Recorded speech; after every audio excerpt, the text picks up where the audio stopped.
এখানে ভোট কেন্দ্র আছে 115টি। এই 100টি ভোট কেন্দ্রে যে সমস্ত নিরাপত্তার ব্যবস্থা আছে, এটা প্র্যাকটিক্যাল ফিল্ডে গিয়ে বলতে পারবো এগুলি ঠিক আছে কি।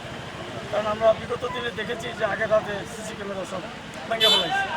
এখন আমরা ভোট কেন্দ্রে গেলে সেটা নিশ্চয়তা বুঝতে পারবো যে ওই সময় পর্যন্ত সেগুলি আছে কিনা।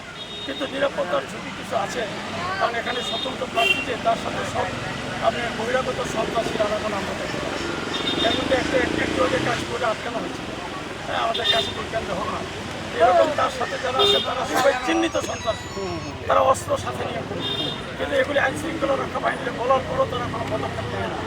সুতরাং সেখানে নিরাপত্তার ঝুঁকিটা আছে। ভোটারদের প্রতি আস্থা তো আমাদের ব্যাপক, এটা একটা গণজোয়ার। 17 বছর ভোট দিতে পারে না বিএনপির নেতাকর্মীরা, এবার উৎসাহের সেই উৎসবের মতো করে তারা নেমে পড়েছে এই গণজোয়ারের মধ্যে ধানের শীষকে ভোট দেওয়ার জন্য।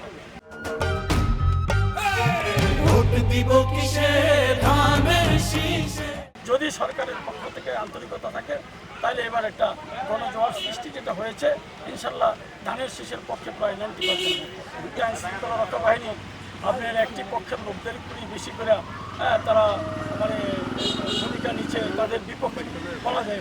কার বিপক্ষে? এই ধানের শীষের প্রার্থীর বিপক্ষেই তাদের ইয়েটা দেখা, তৎপরতা দেখছি আমরা।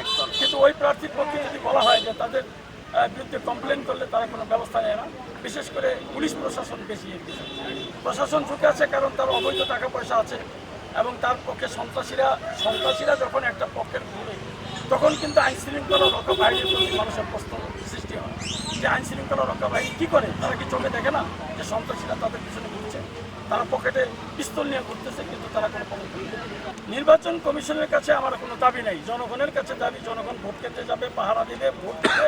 যদি নির্বাচন কমিশন কোনো পক্ষপাতিত্ব করে সেটার জবাব জনগণ দেবে।